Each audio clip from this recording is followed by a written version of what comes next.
Não é que nós, jornalistas, tenhamos alguma prerrogativa, algum direito a mais que o cidadão comum, que também é alvo da violência. Mas é porque a profissão de jornalista é uma profissão de nome e relevância social, né? Nós somos, assim, os porta-vozes das minorias, a gente tem um papel de zelar pela democracia, pela liberdade de expressão. Então, um ataque contra um jornalista, uma violência, é sempre um ataque contra a democracia, contra a liberdade de expressão. E aqui em Minas Gerais tem sido, infelizmente, uma constante tudo isso, né? A violência contra o jornalista, né?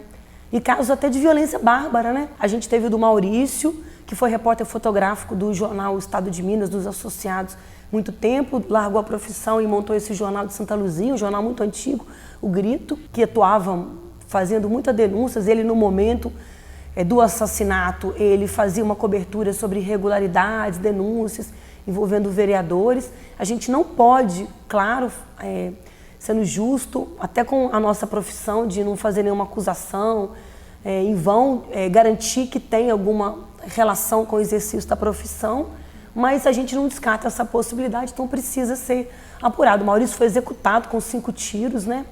De uma maneira muito bárbara, da mesma maneira que foi executado barbaramente o Metzger, né, no Vale do Jequitinhonha, em maio do ano passado, um crime bárbaro, e até hoje a gente não tem solução sobre o caso.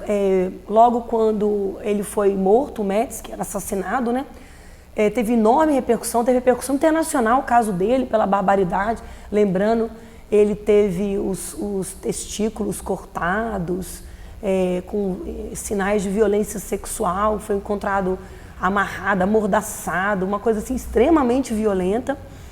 E logo quando o caso aconteceu com enorme repercussão, a polícia entrou, chegou a mandar uma equipe especial de Belo Horizonte para apurar o caso lá. Aí depois foi decretado sigilo na apuração do caso Metzger. E desde então a gente não teve nenhuma informação mais. A gente oficiou a polícia, o governo, o ano passado, no final do ano passado, cobrando uma resposta sobre o que teria acontecido com o Metzger. Recebemos a informação de que as investigações continuavam em sigilo, então não poderia nada ser revelado. Então, assim, o Metzger, o que aconteceu com o Metzger? Houve alguém foi indiciado pela morte dele? Não sabemos, né? Em que pé ficou o processo? Não sabemos. Foi arquivado? Não sabemos. Então, assim, né? Mas o caso e o que a gente espera que não aconteça no caso do Maurício. Então eu acho que era isso. Acho que a única possibilidade da gente ter uma coisa mais, um combate mais efetivo a isso era realmente que fosse federalizado os crimes contra jornalistas. Eu acho que que seria legítimo e necessário. A gente recebe denúncias de jornalistas perseguidos. Recentemente um jornalista apanhou em Montes Claros. A gente tem um caso de um jornalista em Araçuaí que estava sendo ameaçado também, sabe? A gente recebe também denúncias, pedidos de apoio aqui de pessoas que, no exercício da profissão, recebem algum tipo de ameaça. Então, assim, tem sido uma constante. Infelizmente, né? É incrível a gente imaginar que no século XXI, em 2016, com, assim, as redes sociais, né? Que é um instrumento que dá voz para a população, que amplifica a informação, que tira um pouco a concentração dos meios de comunicação. Nesse momento que a gente vive, a gente ainda está discutindo aqui violência contra jornalista, né? Que parece uma coisa do passado, uma coisa dessa política de coronel, no interior das cidades, né? Que a pessoa não pode ser contestada. É incrível, eu acho assim incrível que a gente ainda continue tendo que tratar desse assunto, né? No momento que a gente vive, né? Apesar da nossa democracia ameaçada aí, é uma coisa que eu acho assim, lamentável mesmo. A impunidade é um fator que garante